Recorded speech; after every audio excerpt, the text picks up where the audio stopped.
The most dangerous man in the city came home at 4 a.m. to an empty closet, a missing photograph, and one sentence written on paper that broke him in ways a bullet never could.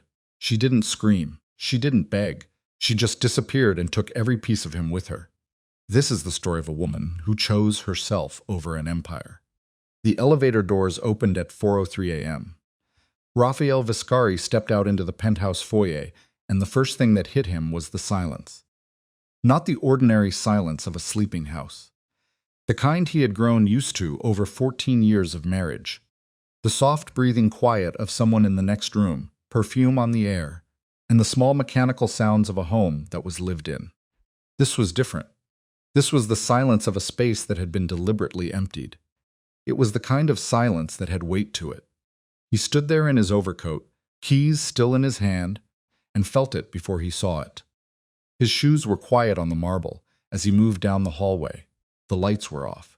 He didn't turn them on. He had walked this corridor 1,000 times in the dark, and his body knew every inch of it. He knew where the hall table sat. He knew the small oil painting Vivian had hung there 3 years ago, the one she had picked up at an estate sale and loved unreasonably. It was some anonymous landscape of a coastline he had never bothered to ask about. He stopped and reached out. The wall was bare. He stood there with his fingers against the smooth plaster, where the frame should have been, and something moved through his chest that he couldn't immediately name. He pushed it down and kept walking. The bedroom door was open. He reached for the light switch. The overhead came on, and the room looked wrong in the way that takes a moment to parse, the way a familiar face looks wrong when something fundamental has changed about it. Everything was clean and perfectly arranged. The bed was made with the precision of someone who had time to do it carefully. The pillows were stacked correctly, and the coverlet was smooth. On his nightstand, his reading glasses sat in their case. There was his phone charger and a glass of water covered with a small saucer to keep it clean. On her side, there was nothing. He turned to the closet. He opened his half first, which was still full. His suits hung in their plastic dry cleaning sheets. His shoes were lined up. His shelf of watches, the Patek Philippe, the 2 Omegas, and the Rolex Daytona he never wore, were all accounted for. He turned to her side and opened the door. He stood there for a long time. He looked at the empty hanging rod and the bare shelves. He looked at the floor where her shoes had been arranged in a system only she understood. She hadn't taken everything. That was the thing that struck him. A few pieces remained. Things were on hangers with the careful spacing of objects left behind deliberately. The white gown she had worn to their 5th anniversary dinner was there. So was the mink coat he had given her for Christmas 3 years ago. The Chanel suits, the Valentino, all of it was still there. It was still expensive and perfectly preserved. She had taken only what was hers. He moved to the bathroom. Her side of the double vanity was clean.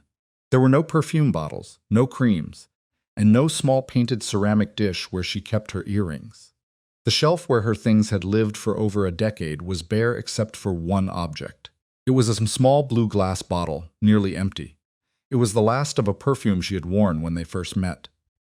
He picked it up, uncapped it, and held it to his face for just a moment. He put it back and walked to the living room. The large photographs were gone from the walls. The wedding portrait above the fireplace was gone, along with the black and white photo they had taken in the hills outside the city. The picture of her laughing at something he had said, the candid from their honeymoon in Portugal, and the family portrait from 8 years ago at his mother's house in Palermo were all gone. They just left pale rectangles on the paint like ghosts. What remained were the things he had chosen, the art he had bought as investments. There was the sculpture in the corner, a piece he had purchased for $40,000 at auction without asking her opinion. There were the shelves of his books, his industry awards, and the framed photographs of him with politicians and businessmen, men whose names would mean nothing to anyone outside certain circles. His life was still there. Her life was gone. He found the letter on the kitchen counter, weighted down with her set of house keys. It was a single folded sheet of cream stationery, with his name written on the outside in her handwriting. He had always loved her handwriting. He loved the way she pressed hard with the pen, with the letters slightly forward-leaning and decisive. He opened it. It was one sentence. I am done. The divorce papers are waiting at the office of my attorney, Marcus Webb. Do not look for me. It was signed with her full name, Vivian Aurelie Viscari. It looked like a document, like something final. He read it 3 times. Then he folded it along its original creases and set it back on the counter. He stood in his kitchen in his overcoat, with his keys still in his hand. He looked at the place where the photograph of the 2 of them at his brother's wedding used to hang. Now there was just the faint shadow of a nail hole and a small square of lighter paint. Outside, the city was beginning to go gray at the edges. Somewhere far below, 42 stories down, a garbage truck moved along the street. He could hear it distantly, the grind of the compressor and the bang of a lid. Raphael Viscari was a man who had ordered men to disappear without losing a night of sleep. He had stared down federal investigators across polished conference tables and smiled. He had built an empire from nothing over 20 years by understanding exactly what leverage he held over every person in his orbit. But now, he sat down in a kitchen chair and put his face in his hands. He stayed there until the light through the windows went from gray to gold. He didn't cry. He just sat. And the letter sat next to him on the counter, folded and precise and final. Meanwhile, the sun came up over a city that was still his and no longer mattered. 6 months earlier, everything had been fine. That was the lie he would tell himself for a long time. He told himself that everything had been fine and that the marriage had been intact, if not warm. He told himself it was stable, if not passionate. He believed Vivian had been present, even if she was quiet. He thought they had been moving along the track of their life together the way long married people do, by routine, mutual understanding, and the accumulated inertia of a shared history. The truth was that Raphael had simply stopped paying attention. Vivian had noticed. She noticed the way she always noticed things, quietly and without comment. She filed the observation away in the careful private archive she kept of her own life. She had been noticing for 2 years. The late nights that stopped being about work, the new password on his phone, the way he angled his body away from her when calls came in after 10, the business trips that ran 3 days longer than they needed to, the slight shift in how he looked at her, or rather, how he stopped looking at her. It was the way you stop really seeing something that has become furniture. She had said nothing. This was not weakness. She needed him to understand that later, though he never fully did. Her silence was not acceptance. It was assessment. She was looking at her life with the dispassion of a woman who has been through enough. She knew the difference between a problem that can be solved and a situation that must be escaped. On the night of October 14th, Vivian came home from a charity gala 2 hours earlier than planned. The event had given her a headache. It was the noise and the performances of generosity from people who would drive past a man sleeping in a doorway without breaking stride. She had made her excuses, kissed the cheek of the gala chairwoman, retrieved her wrap from the coat check, and come home. The elevator opened on the 42nd floor. She heard music from the bedroom. It wasn't the news, which was what Raphael usually had on when he was reading in bed. It was something softer. She stood in the foyer and listened, and her stomach did something quiet and final, like a lock clicking into place. She walked down the hall. The bedroom door was not fully closed. She pushed it open. She saw everything she needed to see in about 2 seconds. Later, she would not remember the other woman's face with any precision. What she would remember, and this was the detail that would return to her in the months following, was Raphael's expression when he saw her standing in the doorway. It wasn't guilt. It wasn't panic. It wasn't the frantic, scrambling apology of a man who has been caught and knows it. What crossed his face in that first instant was something closer to annoyance. It was the look of a man interrupted. That was the thing that finally ended it. Not the betrayal itself, not the other woman, not the specific ugliness of what she was looking at. It was that expression, that flicker of inconvenience. Vivian looked at him for 3 seconds without speaking. Then she turned around and walked back down the hall. She poured herself a glass of water in the kitchen, stood at the window looking out at the city, and drank it slowly. She could hear movement from the bedroom, voices that were low and quick, a door closing. The sound of the private elevator being called, then silence. Then came Raphael's footsteps in the hall. He appeared in the kitchen doorway in a robe. He had the face of a man who had decided to be reasonable. He said her name. Vivian looked at him. He told her it wasn't what it looked like. She looked at him a moment longer, then turned back to the window and said, "Okay." He waited, then asked if that was all she was going to say. She said yes. He exhaled and said they should talk about this. She said, "Not tonight." He took a step into the kitchen and said her name again. Something in her voice stopped him. It wasn't the anger he was braced for. It was the absence of it. She sounded calm, the way deep water is calm, the kind of still that has nothing to do with peace and everything to do with depth. She told him, "I need you to go to bed, Raphael." He went to bed. She stayed at the window until she heard his breathing, even out through the partially open door. Then she moved to the small desk in the study, the one she used for her correspondence, and she sat down and opened her laptop. She stayed there until 4 in the morning. She wasn't researching, and she wasn't planning. Not yet. She was just sitting with what she now knew with absolute certainty. She thought she had been a fool not to see it sooner. Then she corrected herself. She wasn't a fool. She was a woman who had chosen to believe because believing was easier than the alternative. That was something different. She closed the laptop, went to the guest room, and slept. In the morning, Raphael made breakfast. He was careful and solicitous in the way of a man who has decided that normalcy is the correct strategy. He poured her coffee without being asked. He apologized carefully with the controlled vocabulary of someone who had constructed the sentence in advance. He chose words that expressed remorse without admitting too specifically what he was remorseful about. Vivian listened, drank her coffee, and just said, "Okay, Raphael." He seemed relieved. He kissed her temple before he left for a meeting. She sat at the kitchen table after he was gone and looked at the city through the floor-to-ceiling windows for a long time. Then she picked up her phone and called her attorney. Not Marcus Webb, who was Raphael's attorney and nominally hers. She called someone else, a woman named Clara Holt, who had been 2 years ahead of her at university. Clara now ran a small, discreet practice that handled exactly the kind of case Vivian was contemplating. They had not spoken in 6 years. Clara answered on the 3rd ring. Vivian told her she needed to talk about something, and not over the phone. She asked if they could meet. Clara said of course, without asking questions. This was exactly why Vivian had called her.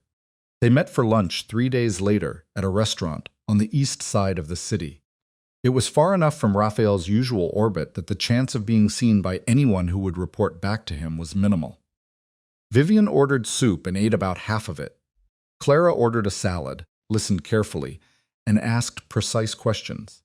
She asked them in the manner of someone who has heard many variations of this story and knows exactly which details matter. Clara asked how much she knew about his finances. Vivian replied, "More than he thinks." Clara nodded, then asked about assets in her name. Vivian said she had some, but he had always been careful about separation. When asked about joint accounts, Vivian mentioned they had 2, the household account and a joint investment account with significant assets. Clara asked if there were any accounts she had sole access to. Vivian said no, but she added that she had copies of most of the relevant documents, financial statements, property deeds, and corporate structures. Clara looked up from her notes and asked how she got those. Vivian simply said, "Carefully." There was a small pause. Clara warned her that he was going to fight this. Vivian said she knew. Clara mentioned he had resources and people. Vivian said she knew that too. Clara asked if she was prepared for it. Vivian said yes, without hesitation. Clara recognized the quality of that word, the flatness of it, the way it had no give. She had heard it before from women who had spent a long time getting ready. Clara finally said, "All right, here is what we need to do." What followed over the next 5 months was invisible to anyone who might have been watching. Vivian continued to attend every social function. She continued to sit at Raphael's right hand at dinners, to dress perfectly, and to play her role in the performance of their public life with the same competence she had always brought to it. She smiled at his associates. She charmed his business contacts. She let him believe she had absorbed the betrayal and filed it away the way she had absorbed so many small things over the years. She opened an account at a bank on the other side of the country under her maiden name, Vivian Aurélie Marchetti. She moved money into it slowly, in amounts small enough not to trigger attention. She gathered documents. She researched. She found the apartment through Clara, who had a contact in a coastal city 700 miles away. It was a two-bedroom on the fourth floor of a building 2 blocks from the water. It was furnished, but not lavishly. It had sunlight in the morning and a small balcony. The woman who owned the gallery 2 streets over was looking for part-time help. Vivian had studied fine art before she met Raphael. That was before the marriage had absorbed everything that was hers and turned it into background detail for his life. She took the apartment. She arranged the job. She said nothing to anyone. All through these months, Raphael remained convinced of his own reading of the situation. He had apologized. Vivian had accepted it. Life had continued.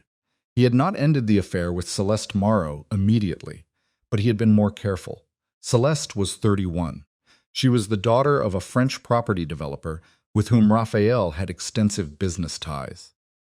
She was beautiful in the way of someone who has always been told she is beautiful and has organized her personality around it.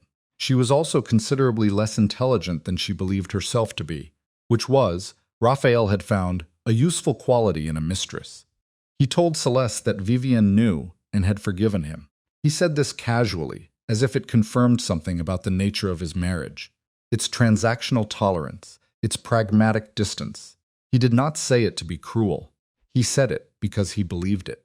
Celeste received this information and made her own calculations. She was not a stupid woman, despite what Raphael's dismissive affection might have implied. She was a woman who had her own objectives and had factored Raphael Viscari into them carefully. His wife's apparent tolerance of the situation was, from Celeste's perspective, not a complication, but an opportunity. She pressed subtly for more time, for public appearances, and for the kind of acknowledgement that moves a relationship from a private arrangement to something with actual structure. Raphael, for his part, responded to these pressures the way powerful men usually do, by giving enough to stop the immediate problem without conceding anything fundamental. He was skilled at this. It was in many ways what had made him so effective in business. November came. Then December with its required performances of family and warmth. Raphael and Vivian attended his brother Dominic's Christmas dinner in the suburbs. Vivian played her role perfectly. She brought a gift for Dominic's youngest child, helped in the kitchen, and laughed at the right moments. Dominic's wife was a perceptive woman named Rosa. She had always liked Vivian more than she liked her brother-in-law. Rosa watched Vivian across the dinner table and felt something she couldn't name. It was a quality of attention, a precision of gesture. It looked like someone checking items off a list. Rosa said nothing. It was not her place. January was cold. Raphael traveled to Chicago for 3 weeks on business that required his physical presence, which was true. But during the second week, Celeste flew out to join him, which he did not mention to Vivian. Vivian knew because she had developed the habit of checking the flight records associated with the corporate card Raphael used for business travel. That card was linked to an account she had access to through the household management system. Celeste Morrow had been reimbursed for a round-trip ticket to Chicago in business class. Vivian noted this and said nothing. February came. Vivian flew to the coastal city alone. She told Raphael she was visiting an old-school friend, which was close enough to the truth that she could tell it without any particular strain. She spent 4 days in the apartment walking the neighborhood, learning the streets, and meeting the gallery owner. The owner was a woman in her 60s named Greta, who had the direct manner of someone who had spent decades dealing in the opinions of other people. Greta had decided that life was too short for indirection. Greta looked at her over her reading glasses and mentioned that Vivian had studied fine art. They were sitting in the back office of the gallery, surrounded by rolled canvases and the smell of turpentine. Vivian confirmed she did, a long time ago. Greta asked what she had been doing since. Vivian considered this and finally said, managing things. Greta studied her for a moment. She said she needed someone 3 days a week, on Tuesday, Thursday, and Saturday. The work involved hanging art, light admin, and talking to buyers. She asked if Vivian could do that. Vivian said yes. Greta noted she wasn't from there and asked if she was moving. Vivian said yes. Greta seemed to accept this with the equanimity of someone who had seen enough of life to know that women sometimes pack up and start somewhere else. Asking the specific reason was rarely useful. Greta offered adequate pay, noting the work wasn't complicated but required taste. She asked Vivian if she had taste.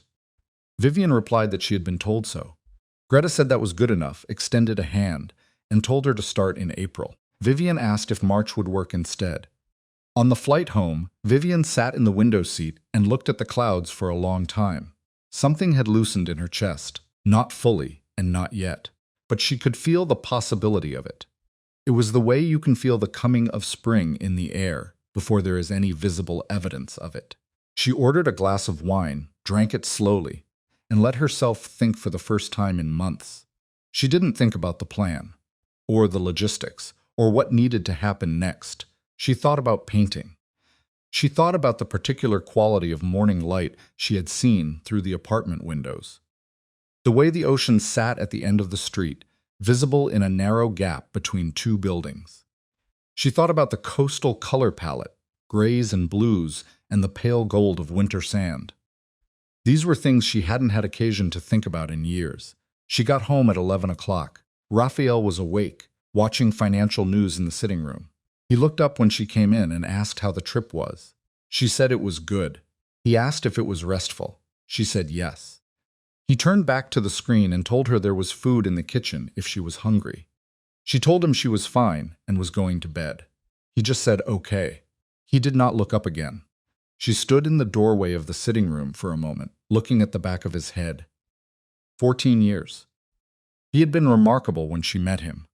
He was 33 years old and already moving through the world with the charged energy of a man who was building something. She had been 27, 2 years out of university, and working at a small auction house. He had come to acquire a piece of art and had instead acquired her attention. He had been compelling, direct, and certain in a way that she had found irresistible at 27. She was not 27 anymore. She went to bed. March arrived. On the first Friday of the month, while Raphael was in a series of meetings that would run until evening, Vivian had the moving company come. She had arranged it through a service in the coastal city. They were men who worked discreetly and quickly and asked no questions beyond what needed to be put in the truck. She had been specific about what she wanted. The things were already gathered, mostly in the guest room. They had accumulated over the previous weeks without any one addition being large enough to notice. Her art books and her sketchbooks. Most of them had been untouched for a decade, still full of the work she had been making before the marriage ate everything. The old photographs of her family, her parents, and herself from before. The small paintings she had bought independently. The things on the walls that were actually hers. Some books. A few pieces of jewelry given to her by her mother. Practical things. Clothes she actually wore, rather than clothes that were required for a particular kind of performance. The movers came at 9 o'clock. By noon they were done. Vivian walked through the apartment after they left. It still looked like his apartment. It still looked like their apartment. The absence of her things was not immediately obvious, because there had always been a quality of staging to the space. It was a deliberate aesthetic that was more magazine spread than home. She had never fully felt at home in it, she realized. Not even at the beginning. She changed into jeans and a sweater. She left the designer clothes hanging in their places. She sat at the kitchen table and wrote the letter. One sentence. She knew exactly what she wanted to say.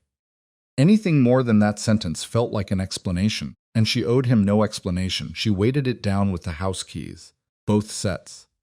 She took the single bag she had kept back, the one with her laptop, her documents, her phone charger, and the blue glass perfume bottle she had almost left behind, but couldn't. She rode the private elevator down to the parking garage. The car she had arranged was waiting. It wasn't one of Raphael's fleet. It was a rental she had booked under her maiden name. She put the bag in the trunk. She sat in the car for a moment. She thought about looking back up at the building. She decided against it. She pulled out of the parking garage and drove toward the highway. There were 1,200 miles between her and the rest of her life. She drove for the first 4 hours without music. It was just the sound of the road and the engine. It was the particular quality of silence that belongs to a decision already made. Outside the city, the landscape opened up. The packed density of the urban grid gave way to wider spaces and more sky. It was the pale winter colors of the countryside in early March. She stopped once for gas and coffee. The woman at the counter was middle-aged and efficient, and smiled at her in the automatic way of service. Vivian smiled back and felt something strange. She was no one here. No one knew her. No one knew what her husband did, or who he was, or what the weight of that was. She was a woman's jeans and a sweater buying bad coffee at a highway rest stop. She was entirely anonymous, and it felt absurdly like surfacing. She drove. By the time she crossed into the coastal region, it was past dark, and the quality of the air was different. She could smell it even with the windows closed. It was something salt-heavy and clean. She found the apartment building without difficulty. The property manager had left a key in the lockbox as arranged. She carried her single bag up 4 flights of stairs, unlocked the door, and stood in the small entrance in the dark. She found the light switch. The overhead was warm and yellow. It fell across the bare wooden floors, the simple furniture, and the wide windows. In the dark, the windows showed only the lights of the city and the black space beyond them where the ocean was. She stood there for a long time. Then she set her bag down, went to the window, and opened it. The cold March air came in. It carried the sound of the ocean 2 blocks away. It was just audible, just present, like something breathing. She did not call anyone. She did not check her phone. She knew what would be on it eventually, and she was not ready for eventually yet. She sat cross-legged on the floor in the center of the empty living room in her coat and listened to the ocean. Back in the city at 4:03 in the morning, the private elevator opened on the 42nd floor. Raphael Viscari stepped out into the silence and felt the wrongness of it before he understood it. He walked through the apartment and found the emptied spaces and the bare walls. He found the letter on the kitchen counter. He read the one sentence she had left for him, and he read it again. Then he folded it along its original creases with the steady hands of a man whose entire survival has been built on never letting anything show.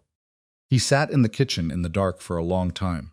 Outside, the city turned from black to gray to gold as the sun began to rise. It rose over buildings that were his, streets that were his, and a life that was his. All of it was his. None of it was hers anymore. He picked up his phone and stared at her name in his contacts for a long time. His thumb hovered over the screen. Then he put the phone face down on the counter, next to the letter. He had people who could find anyone. He knew this with the same certainty. He knew everything about the architecture of his power. He had resources and reach and contacts in places that most people didn't know existed. If he wanted to find Vivian Marchetti Viscari, he could find her within 48 hours. He looked at the letter again. Do not look for me. He sat there as the morning light filled the kitchen. For the first time in 20 years of building, acquiring, and controlling, Raphael Viscari did not know what move to make next. The not knowing sat in his chest like something broken, like a thing that had been load-bearing and was now gone. He could feel the structure of himself beginning very quietly to list. He hadn't known it was load-bearing. He hadn't known until it was gone. He found Dominic at 7 in the morning. Not at Dominic's office, which wouldn't open for another 2 hours. Not at the family home in the suburbs where Rosa would be getting the kids ready for school. The last thing Raphael needed was an audience. He found him at the gym on Marchetti Street. It was the private one that only a handful of people had access to. Dominic went there every Tuesday and Thursday at 6:30 to work through whatever the week had put in him before the day made its official demands. Raphael was sitting on the bench outside the locker room when Dominic came out. He had a towel around his neck, his hair was damp, and he was moving with the loose-limbed ease of a man who had just spent an hour doing something purely physical and felt better for it. He stopped when he saw Raphael. He looked at him for a moment and asked how long he had been there. Raphael said 20 minutes. Dominic sat down on the bench across from him. He looked at his brother's face. and at the overcoat he was still wearing. He looked at the stillness of him that wasn't calm, but something else. It was the stillness of a man who has been sitting with something bad for long enough that his body has simply stopped reacting. Dominic told him to tell him what happened. Raphael said she was gone. There was a pause. Dominic repeated the word, gone. Raphael explained she left last night or yesterday. He came home at 4 o'clock and the place was half empty. He paused and mentioned there was a letter. Dominic asked what it said. Raphael replied it was one sentence and looked at the floor between his feet. He said she was filing for divorce. Dominic said nothing for a moment. He pressed the towel against the back of his neck. Outside the small high window of the locker room corridor, the city was fully awake now. Morning traffic was audible as a low continuous sound. Dominic asked where she was. Raphael said he didn't know. Dominic asked if he wanted him to put people on it. Raphael gave a fast, flat no. He said he wasn't doing that. Dominic studied him. In 38 years of being Raphael Viscari's younger brother, he had learned to read the register of that voice with some precision. What he heard in it now was not the tone Raphael used when he was making a strategic decision. It was something rawer than that. Something that made Dominic choose his next words carefully. He simply said, okay. Raphael spoke almost to himself. He said she planned it. She didn't just decide and leave.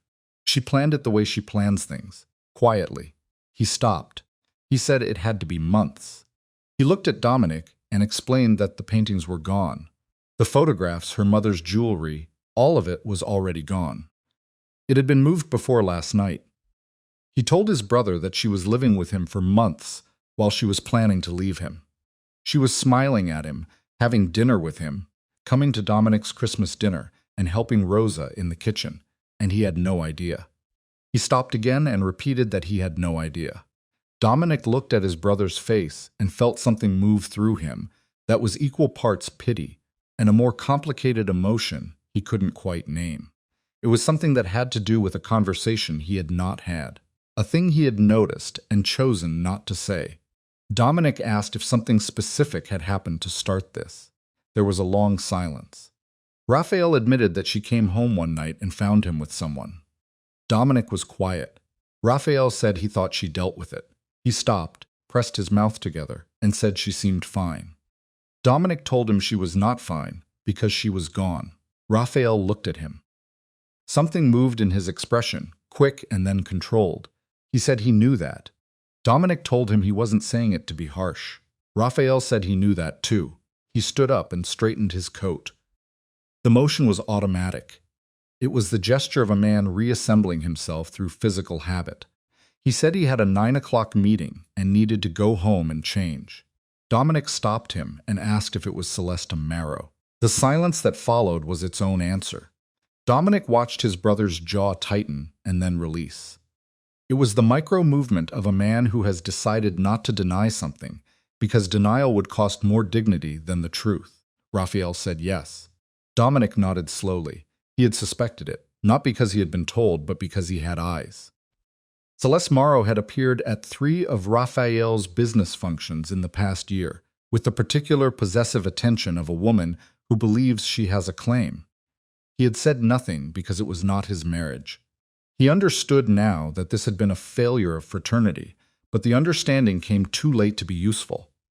Dominic told him to go home, clean up, and go to his meeting. He stood and said they would talk tonight. Raphael nodded once and left. Dominic stood alone in the corridor for a moment, listening to the sound of the building and the distant clang of weights from the gym floor. Then he took out his phone and sent Rosa a text. He told her to only call him when the kids were at school and that it was about Raphael. He knew Rosa would understand. He also knew that Rosa's response, when it came, would contain a version of something she had been saying for 2 years.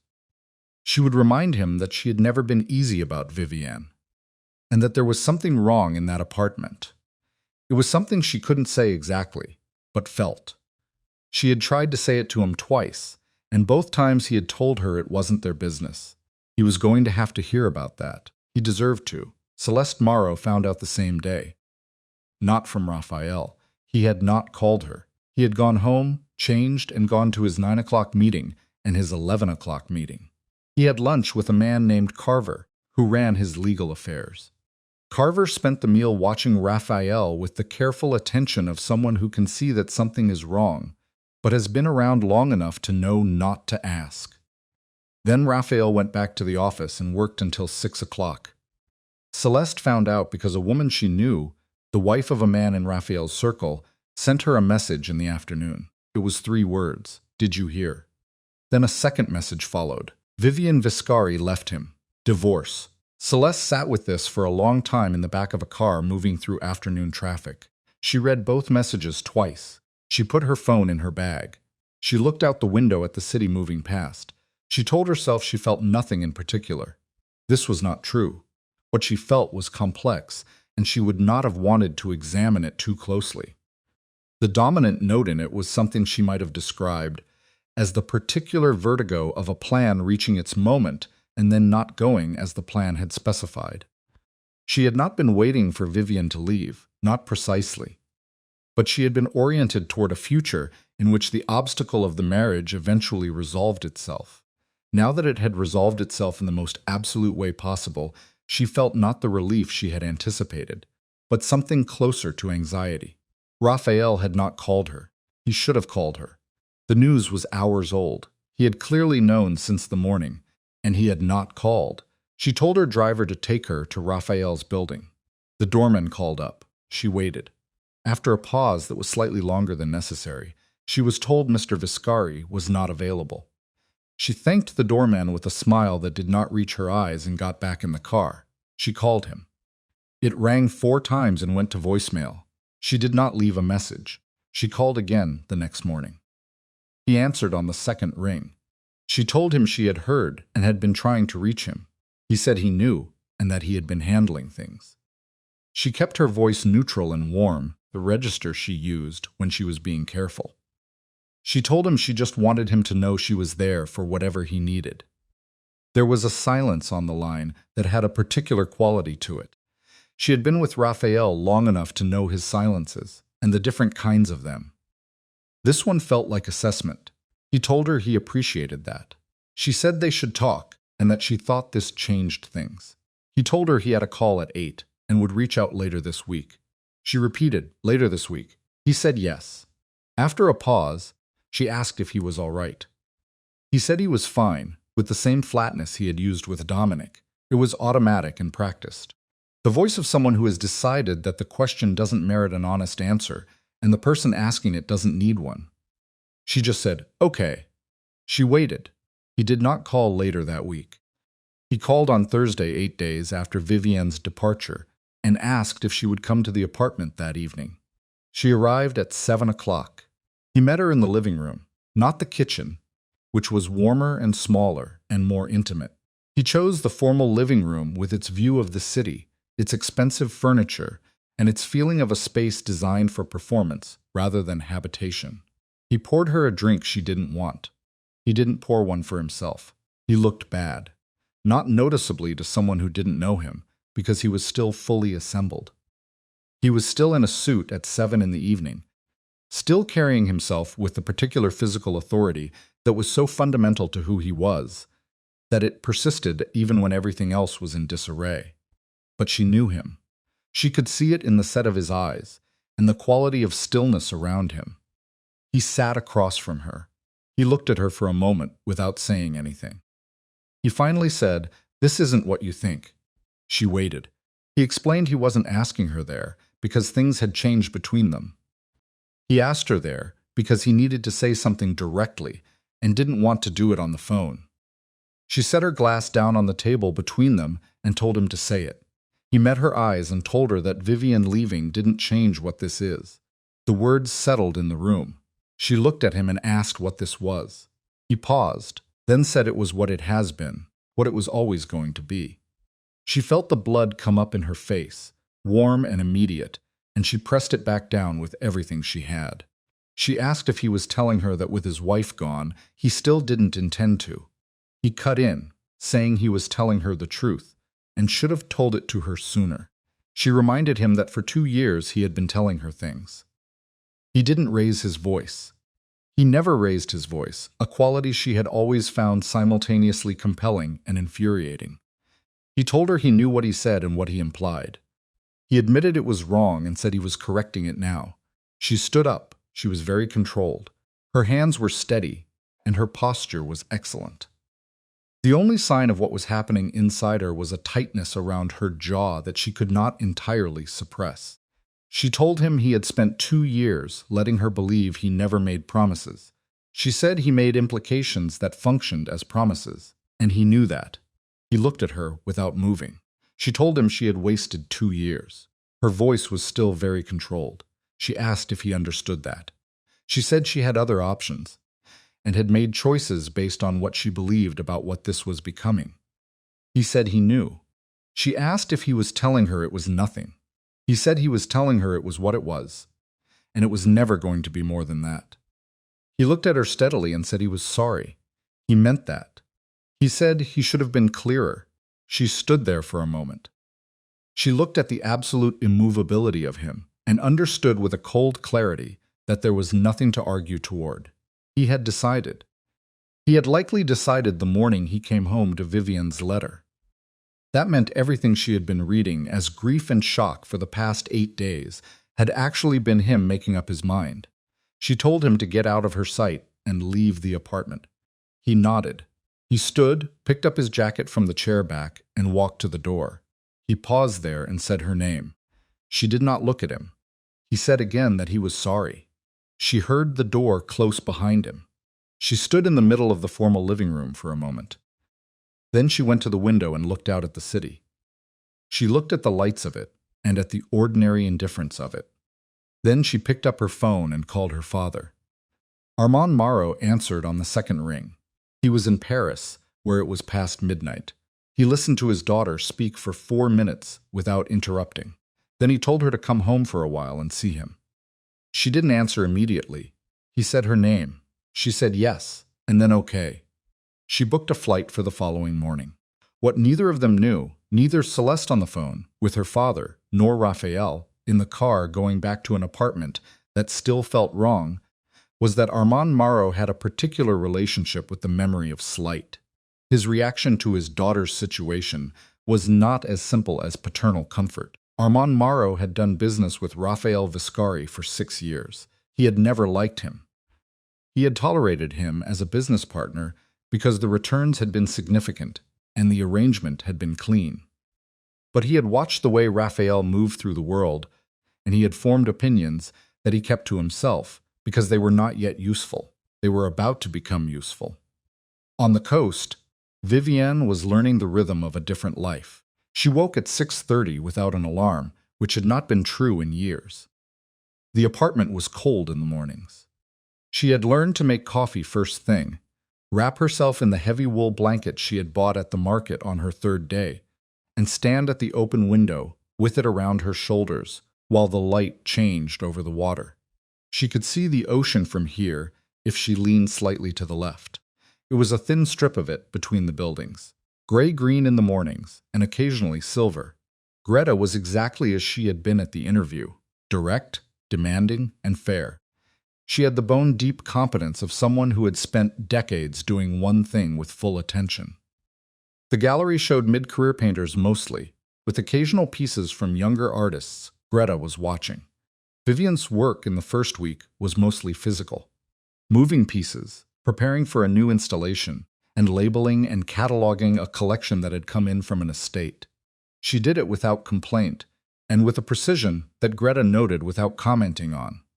On the 4th day, a buyer came in for a consultation, and Greta brought Vivian into the conversation.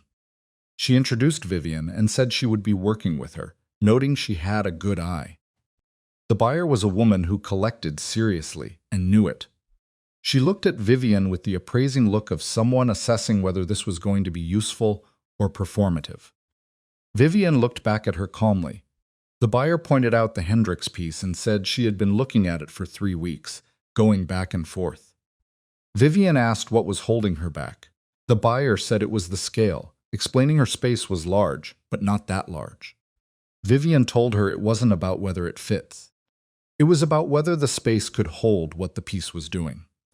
She explained that the painting was generating a specific kind of pressure and needed walls with enough room to let it breathe. She asked how high her ceilings were.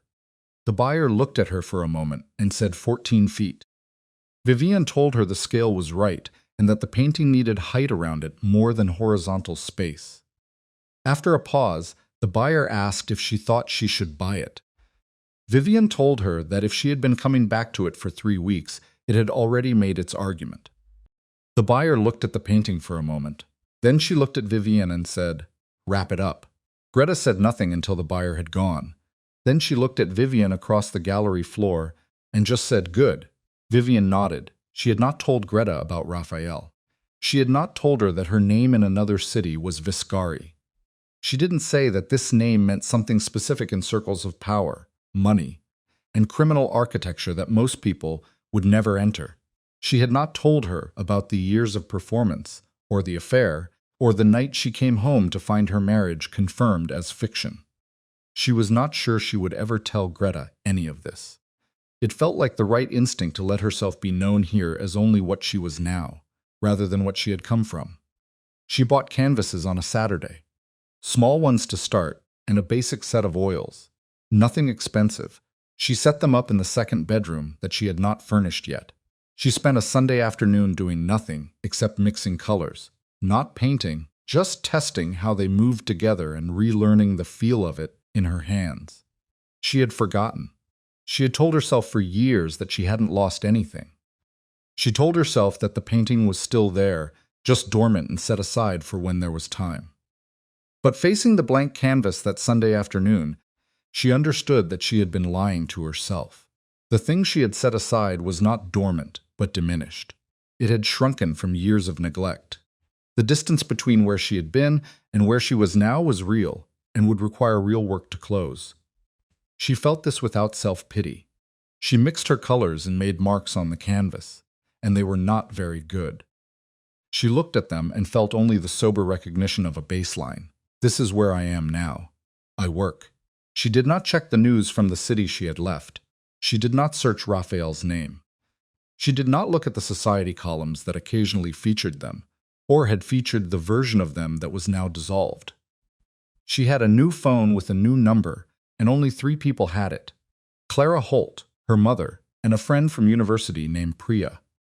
Her mother was elderly and in a care facility in the north, and took the news of the separation with the resigned equanimity of a woman who had never trusted Raphael Viscari from the first meeting. Priya lived in another country entirely, and had been told only that Vivian had left the marriage and started over somewhere new. Priya's response had simply been, "Finally, tell me where you are when you are ready." She was not ready yet. What she was on most days was something she was still learning to name. She was not happy, not exactly, and not yet. It was something more provisional than happiness, but more solid than hope, present. She was present in a way she had not been in years, present in her own body, in her own time, in the actual texture of the days she was living. She was no longer moving through them as an exercise in endurance and performance. She bought a plant for the windowsill, a small succulent that could survive her imperfect attention. She learned the name of the woman who ran the bread stall at the Saturday market. She learned which table at the cafe on the corner caught the afternoon light. Small things. Incremental, but hers. Back in the city, Raphael had made a mistake. He had not gone looking for Vivian. He had honored that one line of the letter, the only one that contained a directive: "Do not look for me." He had not deployed his people. He had not called her phone, which had been disconnected anyway when he tried it on the 4th day. He had not asked his attorney to locate her. His instinct told him that Clara Holt had done her job well, and that any attempt to find Vivian against her will would surface quickly into legal territory that would be expensive and public. The mistake was different. The mistake was that he had done nothing. He had gone to his meetings. He had run his business. He had sat with Carver and worked through the initial contact from Vivian's attorney. It was the formal opening of divorce proceedings. He told Carver to respond reasonably and professionally and not to do anything aggressive. He had eaten and slept. Not well, but enough. He had called his mother in Palermo and told her that he and Vivian were separating. His mother had been silent for a moment and then asked in Italian what he did. He told her, and she had been silent again for a longer moment and then told him to fix it. He said he didn't think it could be fixed. She told him to learn from it and ended the call. He had done all of this. He had been functional and controlled. He had managed the practical mechanics of the situation with his usual competence. What he had not done was look at what had actually happened. Dominic came to the apartment on a Thursday evening, 2 weeks after Vivienne's departure. He brought a bottle of something good and 2 glasses. He had the manner of a man who has decided to say something and is not going to be deflected from it. They sat at the kitchen table where Raphael now spent most of his evenings. It was in the room that still had the faint impression of her presence, the particular arrangement of objects she had organized, and he had not disturbed. Dominic poured. He pushed a glass across the table and looked at his brother. He told him Rosa had something to tell him. Raphael pointed out Rosa wasn't there. Dominic said she told him to deliver the message. He paused and said she knew. She saw it at Christmas. She knew something was wrong. She had tried to tell him twice and he hadn't listened. Raphael said nothing. Dominic continued, saying she wanted him to know she was sorry she didn't push harder. That was her message. Raphael told him to tell Rosa she had nothing to be sorry for. Dominic said he was telling him because Rosa was not the point. The point was that someone who cared about both of them could see from the outside that something was wrong, and nobody did anything. Dominic turned his glass in his hands. He told Raphael he needed to hear that. Raphael said he heard it. Dominic asked if he really did. He pointed out that Raphael had been running the same way for 2 weeks, handling things and managing the logistics. He said that was what Raphael always did. He managed things, contained things, and controlled things, and it worked for business. He gestured vaguely toward the window, but he said this isn't that. Raphael looked at his glass. Dominic said she planned for months. She sat across from him every day for months and was already gone, and he didn't see it. That was the thing he needed to look at. Not the mechanics of the divorce.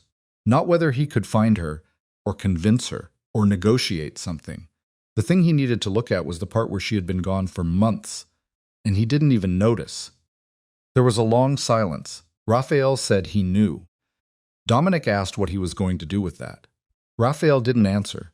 He turned his glass in his hands in an echo of his brother's gesture. It was the small nervous motion of a man who doesn't have a nervous system that admits nervousness except in these small physical ways. Outside the window, the city went on. On the coast, in a small apartment flooded with morning light, Vivienne Marchetti stood in front of a canvas and made the first mark she was not ashamed of. It was a line of deep blue along the horizon of a painting that was beginning slowly to look like the view from her window. She felt something loosen further in her chest. It was another fraction of the distance between who she had been and who she was becoming. 3 days later, Dominic received a call from a contact in his network. It was a man named Forrester, who moved in the overlap between legitimate finance and the kind of business that Raphael's organization depended on for its operational complexity. Forrester's message was short. Armand Morrow had pulled out of 2 joint ventures with the Viscari organization. It was done quietly and technically, with 30 days' notice and full contractual compliance. There was no stated reason, but the timing was precise. In the world Raphael operated in, the timing was the message. Dominic called Raphael immediately. He told him Morrow was out. There was a pause. Raphael asked if it was both ventures. Dominic said both. There was another, longer pause. Raphael asked when. Dominic said the notice was filed yesterday. Forrester said it was clean. No breach, no dispute, just an exit. The silence on the line was a particular kind. It was the silence of a man recalculating, reassessing, and running the implications at speed. Dominic waited. Raphael finally said that was $62 million in connected capital. If he was out, Hargrove would look at his position, and if Hargrove moved, he needed to know how solid Forrester's information was. Dominic said it was solid. After another silence, Dominic said it was because of Celeste. Raphael agreed, saying Morrow was doing this because of her. The silence that followed was the longest yet. Dominic said nothing because there was nothing useful to say. They both understood what was happening. Armand Morrow was not a man who made emotional decisions, but he was a man who kept accounts. His daughter had spent 2 years on an investment that had not paid and would not pay. Someone was going to absorb the cost of that, and he had decided it would be Raphael Viscari. Raphael said he needed to make some calls. Dominic agreed. After he hung up, Raphael sat for a moment in the quiet of his office. The afternoon light came through the windows at a low angle. He looked at the desk, at the phone in his hand, and at the city visible through the glass. He thought about Celeste in his living room, standing very still, her voice controlled while her face told him everything she wasn't saying. He thought about telling her it was what it was, that he had never made promises, and that he was sorry. All of it was technically true, and none of it was sufficient. He thought about Vivienne standing in the bedroom doorway on October 14th. 3 seconds, then turning around without a word. He thought about the letter. 1 sentence. He had broken things in an order he hadn't understood when he was breaking them. Now the fractures were spreading outward, in directions he hadn't anticipated. The thing he had spent 20 years building was beginning to show the structural consequences of a foundation he had never properly examined. He picked up the phone. He started making calls. But somewhere in the sequence of those calls, between the 4th and the 5th, a different kind of message arrived. It wasn't from Forrester. It was from a different source entirely. A name in his contacts that belonged to a man who worked in federal monitoring. The kind of man whose usefulness was precisely his willingness to provide a certain category of advanced information in exchange for a certain category of financial arrangement. The message was 4 words.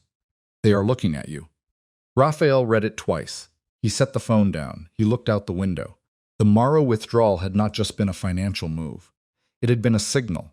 Someone, somewhere in the structure of his world, had taken that signal and done something with it. Something that was now generating the kind of attention that, once started, did not stop. He had been careful for 20 years. Careful, precise, and always several steps ahead. He picked up the phone again. But his hands, for the first time in longer than he could remember, were not quite steady.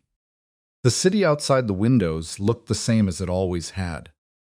He understood with the cold certainty of a man who has built too much to pretend he doesn't know what collapse looks like from the inside, that the ground beneath the empire had just shifted. The 5th call never got made. Raphael set the phone on the desk and looked at the message again. 4 words on a gray screen in a quiet office. 40 stories above a city that was still outwardly entirely his. They are looking at you. He read it the way he read everything that arrived through that particular channel. Not with alarm, not immediately, but with the careful attention of a man who has learned that the first reading of a warning is always incomplete. He typed back 1 word. How long? The response came in under a minute. Weeks, maybe more. Forrester triggered something when he started asking questions. Raphael put the phone face down. Forrester.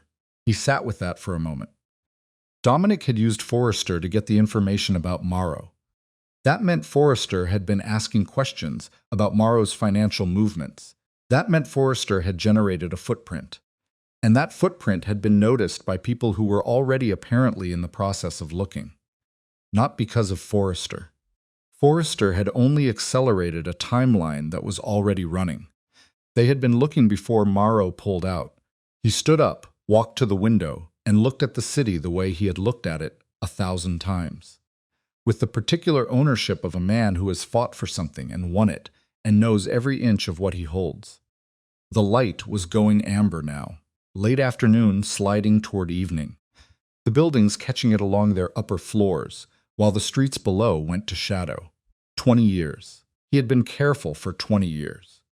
He went to the bar cabinet in the corner of the office, poured 2 fingers of bourbon, and did not drink it. He just held the glass and thought. The structure of what he had built was complex in the way of things that have grown organically rather than been designed from the start. Each piece connected to the next through relationships and arrangements that were individually defensible and collectively something else. The federal interest, if it was real and not simply his contact being dramatic, would be looking for the connective tissue. The thing that tied the legitimate to the illegitimate. The bridge. Every bridge had a builder. He thought about who knew enough to matter. He thought about this with the cold, systematic attention of a man who has spent 20 years thinking about exactly this category of problem. He arrived at the same short list he always arrived at when he ran this particular calculation. Carver, his attorney, who knew the legal architecture. Dominic, who knew the operational structure. A man named Paulie Sten, who had been with him for 15 years and managed the financial layering that kept the legitimate businesses clean, and one other person. A name he had not thought of in the context of risk for so long that the thought, when it arrived, felt almost absurd. Marcus Webb, Vivian's divorce attorney. He had assumed Webb was simply a divorce attorney. A competent one, presumably, given that Vivian had found him, but operating in a lane that was entirely separate from anything that could generate federal interest. Divorce proceedings were civil. The financial disclosure in a divorce case was significant, but it was not the same as he stopped and set down the glass. The financial disclosure in a divorce case. The documents Vivian would have provided to her attorney in the process of building her case for asset division. The documents that Vivian had told Clara Holt in a lunch meeting Raphael did not know about, that she had been gathering carefully for months. Copies of financial statements, property deeds, corporate structures. He had never asked himself how much she knew. He had assumed she knew what wives of men in his position typically knew, which was enough to live comfortably and not enough to be dangerous. He had assumed this because it was easier than the alternative, and because Vivian had never given him any reason to believe she was paying that kind of attention. But she had planned for months. She had been planning while she sat across from him at dinner. She had been planning at his brother's Christmas dinner, helping Rosa in the kitchen and laughing at the right moments. She was precise. She was patient. She noticed things. He picked up the phone and called Carver. He told him he needed to see him tonight, not at the office, but the place on Leonard Street. There was a pause. Carver was not a man who asked unnecessary questions. He said 8 o'clock. Raphael confirmed. He ended the call, looked at the bourbon, drank it in one motion, and set the glass down. He called Dominic next. He told him he needed to find out everything he could about Marcus Webb. He needed his client list, his relationships, and anyone he had contact with outside the normal scope of his practice in the last 6 months. There was silence on the line for a moment. Dominic asked if he thought Vivian's attorney was the problem. Raphael said he needed to know what Vivian gave him. After a longer pause, Dominic asked what kind of documents they were talking about. Raphael said he didn't know yet, and that was what he was trying to find out. He told Dominic to find out about Webb. He ended the call. He stood in his office for a moment in the amber light with the empty glass in his hand. The city outside the windows was going gold, and then orange, and then very slowly to the particular deep blue of a clear evening before full dark. He had made an error. He had made it 14 years ago when he married a woman who was more observant than he gave her credit for. He had made it again every year of the marriage when he let himself believe that her quietness was passivity, and her stillness was acceptance. He had made it on October 14th when he let his face show annoyance instead of guilt. And he had made it every day of the 5 months following when he read her composure as forgiveness. He was very good at understanding people. This was, in many ways, the foundation of everything he had built. He understood what people wanted and what they feared, and how to use both. He had spent 20 years reading rooms, faces, and microsignals. He had never bothered to read Vivian. She was his wife. She was in the category of things that were settled, resolved, and not requiring active attention. He had looked at her for 14 years and seen what he expected to see. He had seen furniture. The meeting on Leonard Street was in the back room of a restaurant that had been in the same family for 30 years. The owner owed Raphael a debt of the kind that did not expire. Carver was already there when Raphael arrived at 7:55. He was sitting with a glass of water and the expression of a man who has been anticipating a difficult conversation and has prepared accordingly. Carver was 56, thin, with the dry and precise manner of someone who had spent 3 decades navigating the distance between what his clients did and what could be proven. He was not a man who frightened easily. He was a man who had a finely calibrated sense of when a situation had changed in kind rather than degree. He had been sitting with a feeling for the past week that something had changed. Raphael sat across from him.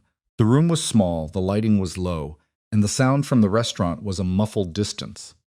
Carver asked him to tell him about the federal interest without preamble. Raphael asked how he knew about that. Carver said he had been doing this for 30 years and could feel it before he called. He asked how solid the source was.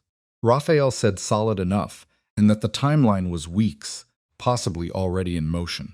Carver nodded slowly and asked if it was the Morrow exit. Raphael said yes, that was what opened the door. Or the door was already open, and Morrow's exit was the first thing they walked through. Raphael looked at him and said he needed to know what Marcus Webb had. Carver repeated Webb's name, noting he was Vivian's divorce attorney, and looked at him with a very still expression. He asked what Raphael thought she gave him. Raphael said financial records and copies of corporate documents. He didn't know how much, but she had access to more than he realized. Carver looked at the table for a moment. He said that if she provided financial records to a divorce attorney in the course of legitimate divorce proceedings, that is privileged. It stays in that lane, unless it doesn't stay in that lane, meaning if Webb or Vivian made contact with federal investigators. The silence that followed was a different kind. Carver looked at him with the careful attention of someone who has just heard something that changes the shape of the problem. He asked if Raphael had reason to believe that happened. Raphael said he had reason to believe he didn't know enough about what Vivian knew or what she had done with it. Carver was quiet for a moment. He picked up his water glass and set it back down without drinking.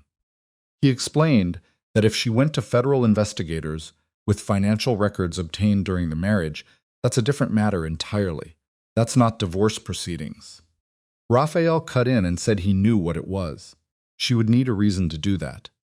She would need to understand what she was looking at. He noted she has a fine art degree and 14 years of watching him run a business. He said she is not stupid, Carver. Carver agreed quietly. They sat with that for a moment. Raphael told him to find out. Carver said he would make inquiries carefully. Carver looked at him and warned that if this is what it might be, the conversation they needed to have was not about Webb. It was about Raphael, his options, his exposure. Raphael stopped him and said one thing at a time. Find out about Webb first. Carver nodded. Raphael left at 9 o'clock. He walked 3 blocks before getting in the car. He needed the cold air and the movement, the physical reality of the street under his shoes. It was a clear night, and the city was loud with its ordinary noise. He walked through it with his hands in his coat pockets, and his face arranged in the neutral expression of a man who is simply moving from one place to another. The call from Dominic came at 9:47. He answered immediately. Dominic said Webb had lunch with a woman named Sandra Voss on March 9th. His voice was careful and flat. It was the voice he used when he had something bad to deliver and was containing it. Sandra Voss was a supervising agent with the Financial Crimes Division. The street went quiet around him, not literally, but something in his hearing narrowed and focused. He asked when Vivian left. He knew the answer. Dominic said March 7th, 2 days. She had left on a Thursday. Webb had met with a federal agent on a Saturday. Raphael noted she didn't just leave. Dominic agreed. Raphael stood on the sidewalk while the city moved around him. A cab went past. A couple walked by close enough that he could hear them laughing about something. Ordinary life, indifferent and continuous. Raphael stated that she planned the whole thing. It was not a question. Dominic said it looked that way, given the documents she gave Webb, the timing of her departure, and the meeting with Voss. Raphael worked through it, laying the sequence out in his mind with methodical attention. She left before the meeting so she would be out of the apartment. There would be no reason for anyone to contact her there or warn him. She protected herself and timed it so he would have no warning. Dominic agreed. Raphael said she knew. She knew what the documents meant and understood what she was looking at. Dominic quietly added she had 14 years to figure it out. Raphael didn't answer. He thought about the woman at the window, drinking water, on the night of October 14th, while he stood in the kitchen doorway with a careful apology and a calculated voice, and she just said, "Okay." He thought about every dinner, every social function, and every night he had come home late, and she had been awake and quiet and asked no questions. He thought about her at her small desk in the study. He understood now that the correspondence she had been conducting in those quiet late hours had been of a different kind than he had imagined. She had looked at the life he had built and understood it. Not just the surface of it, but the structure beneath, the architecture. She had looked at it with the clear eyes of a woman who had decided she was leaving, which meant she had nothing to lose by seeing it clearly. She had seen it, and then she had made her own move. He put the phone in his pocket. He kept walking. He did not know where he was going, and he did not care. He just needed the movement, the cold, and the hard ground under his shoes. She had not run. He understood that now. She had not fled in fear or desperation. She had exited at the moment of her choosing with the precision of someone who has studied the board for months and knows exactly where to place the piece that ends the game. He had thought she was escaping him. She had been dismantling him. He stopped at a corner. The light was red. A woman with a dog waited beside him.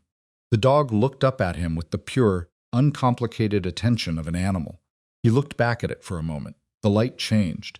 He crossed. Carver called at 11:15 as Raphael was standing in the kitchen of the penthouse in the dark. He hadn't turned the lights on, not wanting the specific quality of that light in those rooms. Carver said it was confirmed. Webb made 2 contacts with Voss, March 9th and March 21st. The second meeting included a third party, a prosecutor named Delano from the Federal Financial Crimes Unit. Raphael said nothing. Carver said they have the documents. He didn't know the full scope, but based on what he was hearing, they had enough to open a formal investigation. They might have already opened it, and they just didn't know yet. Raphael asked about the timeline. Carver said if they moved to subpoena, weeks. If they were being careful, longer. They would want to build the full picture before they showed their hand. Raphael asked if they could move to limit the document exposure through the divorce proceedings and challenge the disclosure. Carver paused. He said they could try, but it was complicated. The documents were provided in the context of legitimate legal proceedings. The question of whether that disclosure could be used in a federal investigation was genuinely contested ground. Carver paused again, then said contesting it draws attention. It signals that they know. Raphael pointed out they already knew he knew. Carver clarified that his source knowing they're looking is different from taking legal action that confirms it. Right now he had a small advantage of uncertainty. If they moved aggressively on the document question, that advantage disappeared. He stood in the dark kitchen. Outside the window, the city was a field of lights, beautiful and indifferent. Raphael asked what his options were. The silence on the line was the honest kind. The kind that comes from a man who is choosing between several versions of a difficult truth and trying to find the one that is most useful. Carver said he had 3 options. He could fight it. It would be expensive, prolonged, have an uncertain outcome, and significant public exposure. He could disappear, which Carver was not recommending. Raphael cut him off with a no. Carver said the third option is that he talks to them first. The word settled in the dark kitchen, like objects placed carefully on a table. Raphael asked if he meant cooperate. Carver said he meant controlling the narrative before they control it for him. It wasn't the same thing as simply cooperating. It was a strategic choice made from a position of partial leverage, while he still had partial leverage. Raphael started to say he had spent 20 years doing this. Carver stopped him. His voice was not unkind. It was the voice of a man who has sat with clients in rooms like this and knows exactly how much it costs to hear it. Carver said he knew what he had spent 20 years doing and knew what it meant to consider what he was suggesting. But he needed Raphael to hear him. If they move first, he has no leverage. None. If he moves first, he has some. Not much, but some. The silence stretched. Raphael brought up the people in his organization. Carver said he would need to be selective about what he provided and what he withheld. That was where the negotiation happened, and where Carver earned his fee. He added it would also need to be genuine. They were not going to accept theater. Raphael said he knew. Carver said there was something else. He said Vivian's name carefully, the way you say something fragile. He told Raphael that whatever she gave Webb, whatever she understood about his operation, she chose to take it to a federal agent rather than use it as leverage in the divorce. She could have used it to get more. She didn't. Raphael said nothing. Carver said she wasn't trying to hurt him, or if she was, that wasn't the primary thing. The primary thing was that she wanted out completely. She wanted to be gone from his world entirely. And she did what she calculated she needed to do to ensure that no part of his world would follow her. He stood in the dark for a long time after Carver ended the call. The city moved outside the windows. 42 floors below, people were living their ordinary lives. Going home, getting food, doing whatever people did at 11:30 on a Wednesday. In a city that didn't know their names, he thought about the coastal apartment he didn't know the address of. The sunlight she had mentioned once years ago when they were somewhere on the water, and she had said something about wanting to live somewhere with morning light. He had not really listened because it was the kind of thing she said that he filed as atmospheric rather than actual. She had found her morning light. She had gotten out, and in getting out she had brought the entire structure of the life he had built to the edge of an irreversible cliff. Now he was standing at that edge in the dark. The only move left to him was the one that would require him to become something he had spent 20 years refusing to be. A man without armor, without distance, without the cold protective machinery of control. He picked up the phone. He called Carver back. He told him to set up the meeting. Carver paused and asked if he meant with Voss, or whoever they needed to meet with. Raphael's voice was steady. He was surprised by this. He had expected something in it to give way. He told him to set it up. He asked for a week to get his affairs in order, and then set it up. The week Carver asked for lasted 4 days. On the first day, Raphael called Paulie Sten at 6 in the morning and told him to come to the penthouse, not the office. Paulie arrived at 7 with the careful face of a man who has been expecting a call he didn't want to receive. He was 51, heavy-set, with the particular stillness of someone who has spent 15 years managing money that could not afford to be visible. He sat at the kitchen table. Raphael sat across from him. They looked at each other for a moment without speaking. Paulie asked how bad it was. Raphael said bad. Paulie asked how much they had. Raphael said enough to open formally, possibly enough to indict on the layering structure alone. Paulie pressed his mouth together and looked at the table. He named the Harrow accounts. Raphael said yes. He named the Delcourt property series. Raphael said probably. After a long exhale through his nose, Paulie named the Meridian Fund. Raphael said he didn't know yet. That was what he needed Paulie to tell him. He needed him to go through everything, every structure, every vehicle, and tell him exactly what a federal forensic accountant would find if they started pulling threads. He needed to know before they did. Paulie looked at him and said he was going to cooperate. It wasn't a question, and Raphael didn't treat it as one. Raphael said he was going to control what he could before he lost the ability to control anything. He met Paulie's eyes. He told him that meant he needed the full picture, all of it. No gaps, no assumptions about what they might not find. Everything. Paulie sat with this for a moment. He was not a man who frightened easily. He was a man who understood the specific weight of what Raphael was describing. He sat with it the way you sit with something heavy before you decide whether you can carry it. Paulie asked about his exposure. Raphael said they would talk about that. Part of what Carver was negotiating included the people adjacent to him, but that conversation depended on what Paulie gave him now. After another silence, Paulie nodded once. He reached into the inside pocket of his jacket and took out a small notebook. It was the kind he had always used. Paper, handwritten. A habit Raphael had argued with him about for years, and which now struck him as possibly the only genuinely wise thing Paulie had ever done. They worked for 6 hours. By the time Paulie left, Raphael had a complete picture of his own organization that was more detailed and more damning than anything he had allowed himself to fully assemble before. He had always known the components. He had never sat with all of them simultaneously laid out in sequence. He had never seen the whole shape of it. The way it looked from the outside, from the position of someone trying to understand and prosecute, rather than someone trying to build and conceal.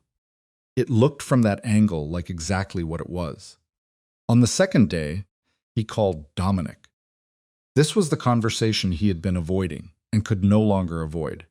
Dominic arrived at noon. Unlike the meeting with Paulie, which had been operational, this one was something else. Something that required a different kind of language between two people who had spent their lives in the shorthand of brothers who understood the same things without saying them. Dominic sat at the kitchen table and listened. He did not interrupt. He did not ask questions until Raphael had finished. When Raphael finished, Dominic sat for a moment in the quiet of the kitchen and looked at his hands on the table. He said Raphael was protecting him. Raphael said he was doing what Carver advises. Dominic looked up and asked if he was protecting him. There was a pause. Raphael said the operational details that involved him directly were not the primary focus of what he was providing. That was accurate. Dominic looked at him for a long moment. His face did something complicated before settling into a stillness that looked from the outside like composure, but was something rawer. Dominic quietly said he should have let him find someone else years ago. When they were first building this, he told Raphael it was getting too large and he should find someone else to carry the parts that needed carrying. Raphael said he knew what he had said. He had said he trusted Dominic more than anyone else, and that was still true. Dominic said it shouldn't have been the reason. Dominic looked at the table again. He told Raphael he put him in this because he trusted him, and he stayed because he trusted Raphael. Neither of them ever thought about what it would look like from the outside. He stopped and brought up Rosa. He stopped again. Raphael said he knew she was going to be upset. The word sat in the kitchen between them. Dominic mentioned the kids. His voice did something at the word that both of them registered, and neither commented on. Raphael said Carver thinks his exposure is manageable. He said the areas where his involvement was direct were narrow, and Carver thought a skilled argument could be made. Dominic quietly told him not to give him the legal version right now. Just tell him what was actually happening. Raphael paused. He said he made choices that put Dominic in a position he shouldn't be in. Now he was trying to limit the damage those choices did to him. That was what was actually happening. Dominic looked at his brother across the kitchen table. It was in the apartment where the walls still held the shadows of photographs that were no longer there. He said nothing for a long time. Finally, he just said, "Okay." That was all. On the third day, the meeting was set. Carver sent the details through a channel that required 3 steps to access. It was the kind of thing that would have felt theatrical 6 months ago, but now felt simply practical. Federal Building on Crane Street, the office of Sandra Voss, 9 a.m. the following morning. Carver would attend as counsel. A prosecutor named Delano would be present. Raphael spent the evening reading through the materials Paulie had prepared. He sat at the kitchen table with a glass of water he didn't drink, and read for 4 hours. He made notes in the margin of his own copy, things Carver needed to know, things that required framing, places where the narrative had gaps that could be managed. He worked with the focused attention of a man who has nothing left to do except prepare. At 11 o'clock, he put the papers down and looked at the ceiling. He thought about Vivian. He had been thinking about her with a different quality of attention since the night Carver had said she wasn't trying to hurt him. He had been examining that claim, testing it against what he knew, and finding that it held. She had not used the documents as leverage. She had not extracted a larger settlement or threatened exposure to improve her position. She had left, and she had ensured she could leave cleanly and permanently. The mechanism she had used for that was not revenge. It was closer to surgery, the precise removal of the thing that made her unsafe. She had protected herself, that was all. He was obscurely, and without any right to be, proud of her. He did not know what to do with this, and so he filed it in the category of things that were true but not currently useful, and went to bed. He slept 4 hours. At 5 o'clock, he was awake, showered, dressed, and sitting at the kitchen table again with coffee, watching the city go from black to gray in the windows. It was the same progression he had watched on the morning she was already gone. Carver arrived at 7:30. They reviewed the structure of what Raphael would and would not provide. They went over the lines Carver had negotiated in advance, the framework of what cooperation looked like, and what it preserved. They went through it twice. Raphael asked 2 questions, and Carver answered them. They looked at each other across the table. Carver said he was ready. Raphael said, "Let's go." And that was the end of the preparation. The federal building on Crane Street was exactly what it always was. Glass and concrete, and the specific institutional quality of a space designed to process people rather than welcome them. They went through security. They took an elevator to the 9th floor. A junior agent met them and walked them down a carpeted corridor to a conference room. It had a long table, 8 chairs, a window overlooking a side street, and a whiteboard on one wall with nothing written on it. Sandra Voss was already there. She was 50, compact, with the kind of face that had learned not to give away information a long time ago. She stood when they entered and shook hands with both of them without warmth, but without hostility either. It was the professional neutrality of a woman who has done this many times and knows how to keep the room at the right temperature. Delano was younger, 38 or 40, with the energy of someone who believes in the work. He shook Raphael's hand and held the grip a half-second longer than necessary. He looked at him with the direct, interested attention of someone who has been reading about a person for months and is now finally in the room with them. They sat. Voss thanked Mr. Viscari for coming in. Raphael said, "Of course." The words were formal and almost absurd, and everyone in the room knew it. He had not come in out of civic virtue. He had come in because his attorney had calculated that this was the least bad option. Everyone at the table understood this. The ritual of courtesy they were performing was simply the agreed-upon lubricant for a process that everyone needed to move forward. Delano said they appreciated that his counsel reached out proactively.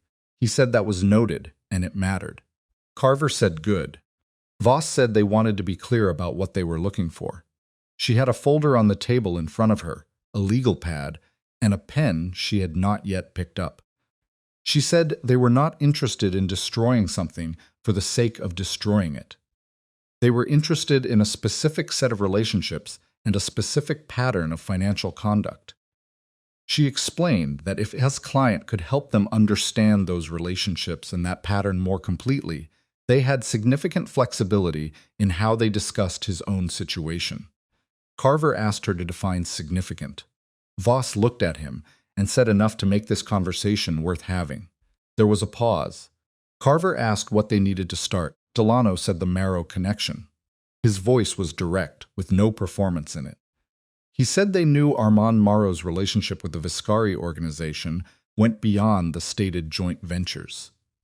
They knew there was a parallel structure, and they wanted to understand it. The room was very quiet. Raphael looked at Delano. He thought about Armand Marrow in Paris, answering his daughter's call at midnight, telling her to come home. Marrow processing his grief and his wounded pride, and deciding to make it Raphael's problem.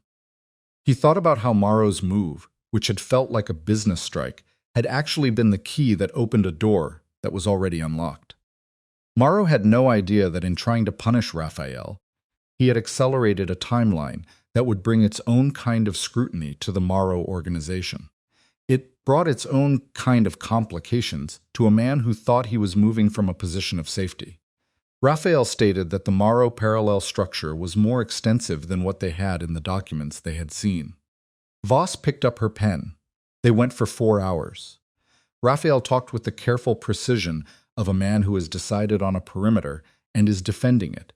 He provided what was inside the perimeter with full detail and honesty. He held the perimeter itself with the practiced control of someone who has spent 20 years knowing where lines are. Carver intervened twice, once to clarify the scope of a question and once to request a 10-minute break. During the break, he and Raphael stepped into the corridor and spoke in voices too quiet for the agents inside to hear. Carver told him he was doing well. Raphael said he knew what he was doing. Carver said he knew he did, he just wanted to say it. They went back in. By the time they finished, it was past 1. Voss closed her folder. Delano made a note on his legal pad and put his pen down. The quality of the room had changed in 4 hours. Not warmer, but more settled. It was the way a room changes when the thing that was going to happen has happened, and everyone can stop bracing for it. Voss said they would be in touch through his counsel. There were details to formalize and documents to sign. She said this was the beginning of a process, not the end of one.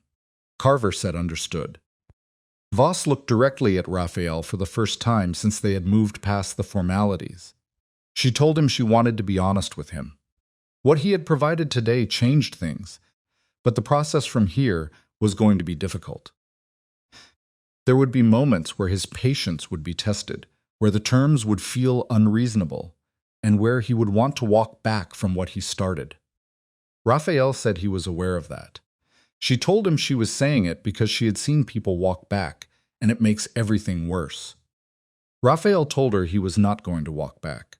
She looked at him for a moment. Whatever she was assessing, she apparently arrived at some provisional conclusion about it, because she nodded once and stood.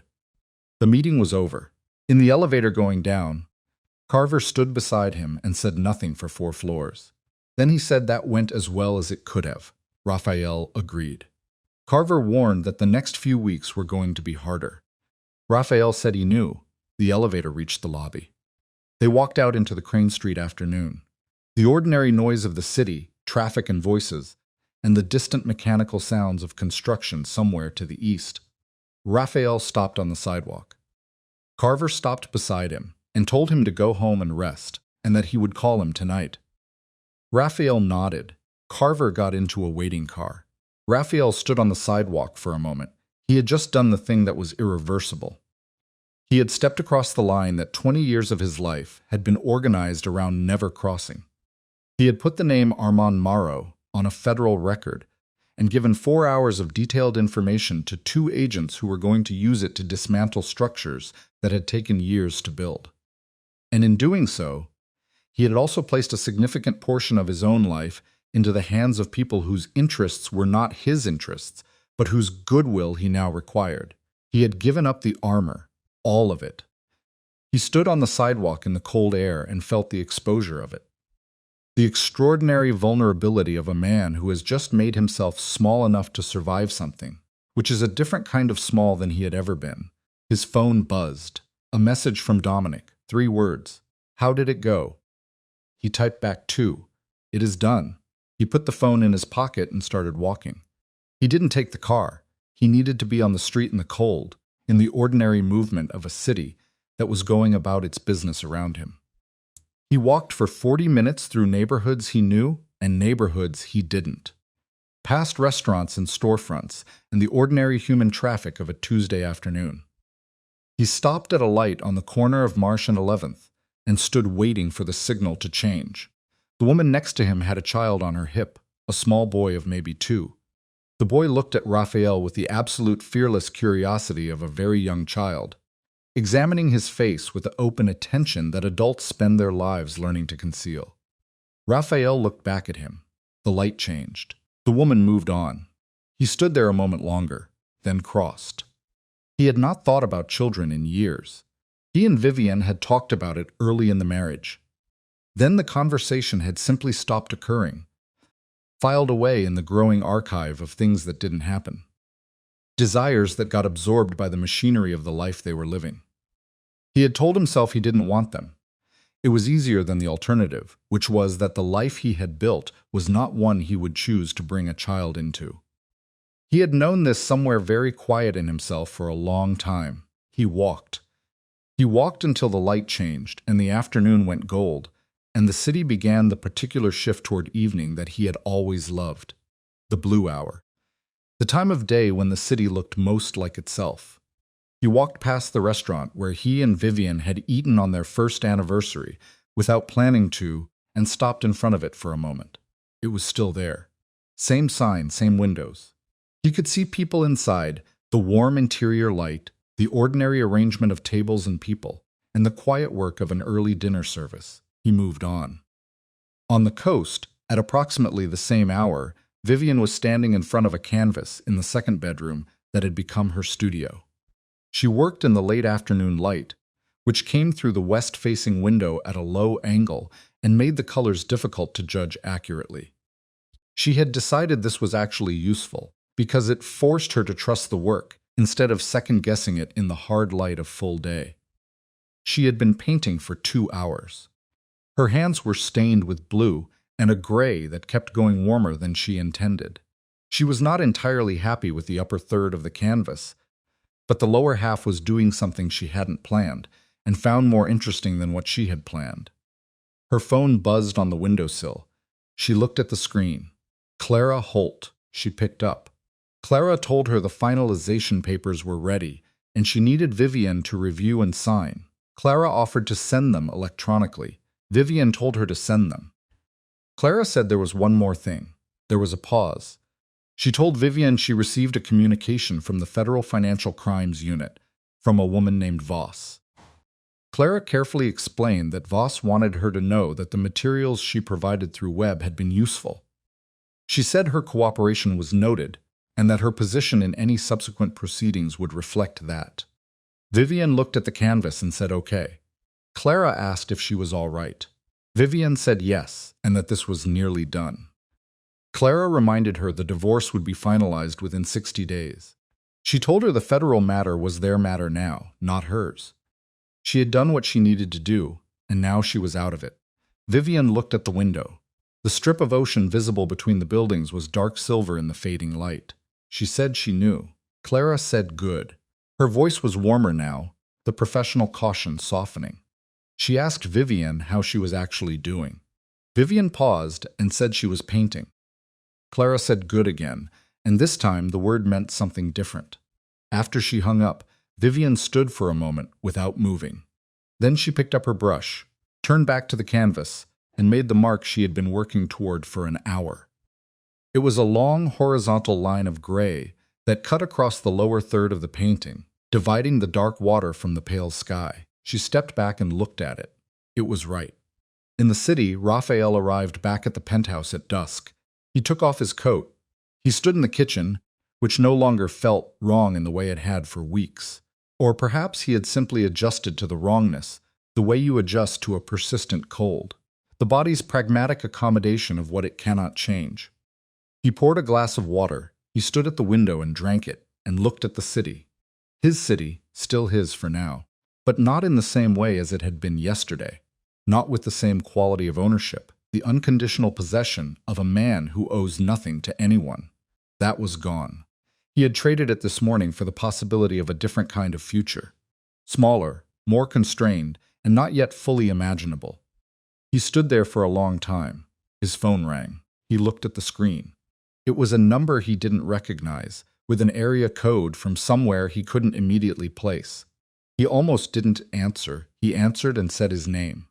A voice he didn't recognize spoke. It was male and careful.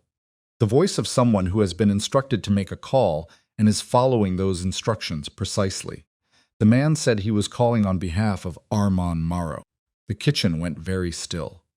The voice said Mr. Morrow was aware of the meeting that took place this morning and wanted him to convey a message. Raphael said nothing. He looked at the city through the window. The voice said that whatever arrangement he believed he had made, there were aspects of this situation that remained under Morrow's control. He advised Raphael to be very careful about what he believed had been secured. There was a pause. The man said that the people around Raphael were not as protected as his counsel had led him to believe. The voice stopped. Raphael asked if that was the whole message. The man said yes, and ended the call. Raphael stood in the kitchen with the phone in his hand and felt something move through him that was cold, specific, and very focused. It wasn't fear. It was something harder than fear. The crystalline clarity that arrives when a situation has become fully legible and the time for ambiguity is over. He called Carver before the echo of the unknown voice had finished settling in the kitchen. Carver answered on the first ring, which meant he had been awake, which meant some version of this had already reached him through his own channels. Raphael told him he had heard. Forrester had called him 20 minutes ago. Morrow knew about the meeting. There was a tight and controlled pause. Carver told him to listen carefully. He explained that Morrow's threat about the people around him was a threat without specific content. It was designed to destabilize him before he could consolidate what he started today. Raphael said he knew what it was designed to do, Carver told him not to let it work. Raphael said that was not why he was calling. He moved away from the window to the center of the kitchen where there was nothing to look at except the walls. He told Carver that Morrow knew about the meeting within hours. That meant he had a source inside either the federal building or inside Raphael's immediate circle. He needed to know which. There was silence on the line. Carver slowly said that if it was the federal building, there was nothing they could do tonight. But if it was his circle, they had a different problem. Raphael agreed. He told Carver to get Dominic somewhere safe tonight, not his house. Somewhere Morrow's people didn't have a map to. He told Carver to do it and then call him back. He ended the call. He stood in the kitchen and thought about the architecture of the day, the sequence of it. Who had known about the meeting and when? Carver, Paulie Sten, Dominic, the junior agent who had met them at the elevator, Voss, Delano, and the 3 or 4 people in the federal structure who would have been briefed in advance. Paulie. He thought about Paulie sitting at this table with his handwritten notebook, working through 6 hours of financial detail with the steady competence of a man who has managed difficult information for a long time. He thought about the moment near the end of those 6 hours when Paulie had asked very quietly about his own exposure. Raphael had said they would talk about that, and Paulie's face had settled into something that was not quite reassurance, but was close enough to it. He thought about what a man does when he believes his exposure is not being adequately protected. He called a number he had not called in 4 years, a man named Griggs, who operated in a specific category of information retrieval that did not appear in any professional directory. Griggs answered with the brevity of someone who keeps his calls short by professional habit. Raphael told him he needed to know if Paulie Sten made any calls today that didn't go through his registered numbers. He asked for anything in the last 16 hours. Griggs asked for an hour. Raphael gave him 30 minutes. Griggs gave him 43. When he called back, his voice had the particular flatness of someone delivering information they know will cause damage. He reported 2 calls from a burner, registered to a number traced to a shell in Monaco. The shell had Morrow fingerprints. After a pause, he said the first call was at 7:18 this morning, 40 minutes before the meeting. 7:18. 45 minutes after Paulie had arrived at the apartment, while Raphael was still making coffee, while they were still sitting across from each other at the table. The second call was at 12:40 during the lunch break, during the break when he and Carver had stepped into the corridor and spoken in low voices. Paulie had known about the break. Paulie had known the structure of the meeting because Raphael had told him enough to prepare the materials. Raphael stood very still. 15 years. Paulie Sten had been with him for 15 years. He had managed the financial layering of his entire organization, sat at tables in rooms where things were said that could not be unsaid, and had been the most reliable person in his operational structure. Not loved, not trusted with everything, but reliable in the way that a good mechanism is reliable, consistent, predictable, and always functioning within its specified parameters. He had missed the moment when the parameters changed. He called Carver back. He told him it was Paulie. There was a long silence. Carver asked if he was certain. Raphael said Griggs confirmed 2 contacts with a Morrow-linked number. The first one was before the meeting. After another silence, Carver noted that meant Morrow knew before he walked in the door. Raphael said yes, which meant he was already prepared. Raphael's voice was steady. He could feel his own pulse in his throat, elevated but controlled. It was the physical intelligence of a body that is shifted into a different register. He brought up the threat about the people around him, saying Morrow was trying to use Dominic as leverage. He wanted him to pull back from what he started today. Carver warned him about what would happen if he pulled back. Raphael cut him off, saying he knew. Carver's voice was different now. It was stripped of its professional coating, with something more direct underneath. He explained that if Morrow had a source inside the federal building as well as Paulie, he might be able to complicate the arrangement with Voss. He might be able to make it look like Raphael was playing both sides.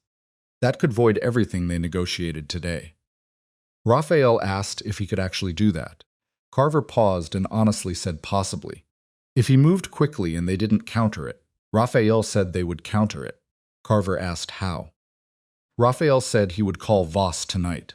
Not through Carver directly. He would tell her about Polly, about the Morrow contacts, and about the call he received this evening. He would put it all on the record before Morrow had the chance to frame it. Silence. Carver said that was aggressive. Raphael agreed and said it accelerates everything. Carver took a long breath on the line and noted it might also demonstrate good faith in a way that nothing else could. Raphael said that was why he was doing it. Carver told him to call him after. He had Voss's direct number because Carver had insisted on it as a condition of the morning meeting. He stared at it for a moment before dialing. In that moment, he allowed himself to feel the full weight of what he was about to do. Not managing it, not containing it, just letting it be present in his body for a few seconds. The cold in his chest. The rawness of a day that had taken everything he had built and dismantled it in careful increments until all that was left was this. A man standing in a kitchen at 9:30 at night with a phone in his hand and nothing left to protect except the truth. He dialed. Voss answered on the third ring. She did not sound surprised. She sounded like someone who had been half expecting the call. She said his name. He told her he needed to add something to the record tonight, not tomorrow. She paused and told him to tell her. He told her all of it. Polly's calls. Griggs's information. The call from Morrow's representative. The threat about the people around him and his assessment of what Morrow was attempting to accomplish. He spoke for 11 minutes without stopping in the same careful, detailed register he had used that morning. Voss listened without interrupting, except for 2 precise questions that told him she was already ahead of him on certain pieces of it. When he finished, she was quiet for a moment. She brought up the source inside her building, if there was one. Raphael said he didn't know that there was. He just knew that Morrow had information about the meeting within hours. The source could be entirely external to his operation, but he wanted her to know. She asked why. He thought about how to answer this and decided the only answer that was both true and useful was the simplest one. Because he wasn't playing 2 sides, and he wanted that on the record. She paused, then told him she was going to ask him something directly. He told her to go ahead. She asked about Polly Sten. She asked if he wanted them to move on him, or if he wanted to handle that himself. The question was flat and professional, and contained an entire world of implication inside it. The world of what handling it yourself had meant for 20 years. The world of what his answer would say about who he was now versus who he had been then. Raphael told her he wanted her to move on him, if possible. After a briefer pause, she said they would be in touch, and ended the call. He put the phone on the counter. He stood in the kitchen and breathed for a moment. Just breathed. The simple mechanical fact of it. In and out. The body continuing its work regardless of everything else. He called Dominic and asked where he was. Dominic said he was at the hotel on Garfield and that Carver had called. He paused and said Rosa was with him. He told her enough. Raphael asked how she was. There was a silence that answered the question more honestly than words would have. Dominic just said she's Rosa. Raphael told him to tell her he was sorry. Dominic said she knew. Raphael told him to tell her anyway. Dominic quietly brought up Polly. He said he suspected it and should have known. Raphael told him not to. There was no useful version of that sentence. Dominic asked what happens now. Raphael said now they wait. Voss was moving on Polly tonight. The Morrow piece was on the record. Carver thought they could hold what they built today. Raphael stopped and added that he thought they could hold it too, and then they would deal with what came next. He looked at the window at the city in the dark and said one thing at a time. They stayed on the line for a moment without speaking. It was the silence of 2 brothers who have been in trouble together before, and know the particular quality of waiting for something to resolve. The way it sits in the body, the way it makes the ordinary objects of a room look strange. Raphael told him to get some sleep. Dominic said you too. He didn't sleep. He sat in the kitchen until 2 in the morning, drinking coffee and not thinking about anything in particular, which was the closest he could get to rest. At 2:15, Carver sent a message. Sten is in custody. Clean operation. You are still on the right side of this. He read it twice and set the phone down. At 2:40, he went to the window and stood there looking at the city for a long time. He thought about 20 years of building and what was left of it now. The legitimate businesses would survive. The properties, the legal investments, and the structures that had been clean enough to withstand scrutiny. What had been built on top of them, the architecture of control and power and organized illegality, that was done. He had known it was done when he sat down across from Voss that morning and started talking. He had known it was the right decision, and he had known the cost of it simultaneously. Both things were true at once, which was more honest than most of the decisions he had made in the previous 20 years. The Morrow situation took 3 weeks to resolve. Not cleanly. Nothing about it was clean. Armand Morrow was 67 years old and had spent 4 decades building a financial structure that was more complex than Raphael's and more carefully hidden. The federal interest in it, once properly directed, generated the kind of institutional momentum that does not stop because a subject is wealthy and well-connected. There were attorneys, and there were counter-filings. There were 2 weeks of the kind of legal tension that Carver described as the most expensive silence in the city. In the end, the weight of what Raphael had provided, combined with Paulie Sten's cooperation that followed his arrest, was sufficient. Morrow's attorney called Carver on a Thursday morning in the 4th week. The call lasted 6 minutes. Carver called Raphael immediately after. He told him Morrow was standing down. Full withdrawal. No further action against him or his people. In exchange for a mutual understanding that the Morrow financial structure was not the focus of Raphael's cooperation. Raphael asked if that was something Voss would accept. Carver said she had already accepted it, contingent on his agreement. She had what she needed from the Morrow piece.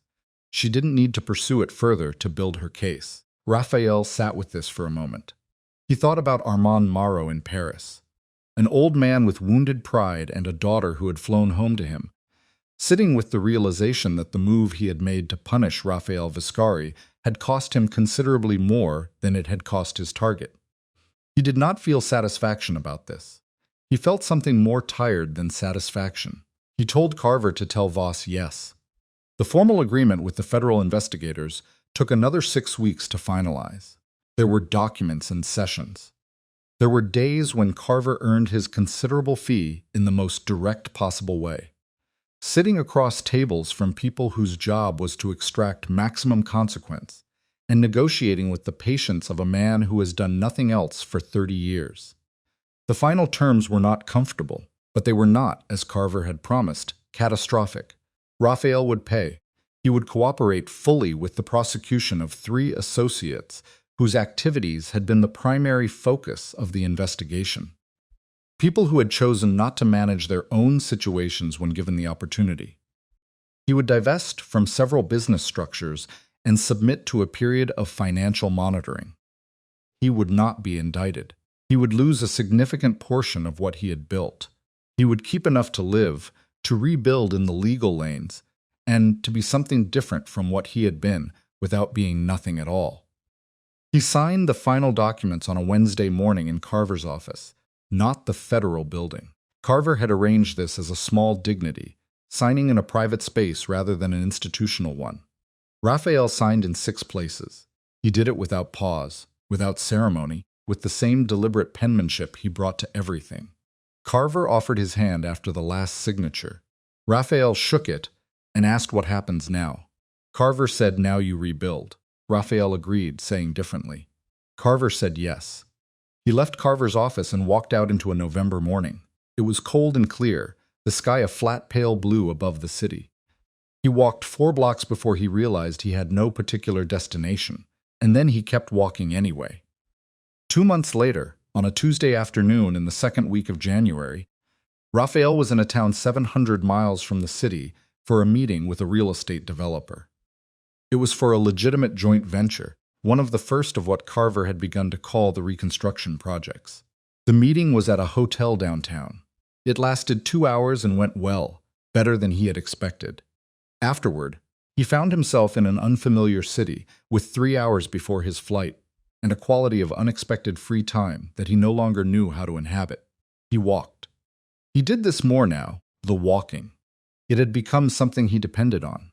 The physical engagement with a street, the way it required just enough attention to quiet the parts of his mind that otherwise ran continuously.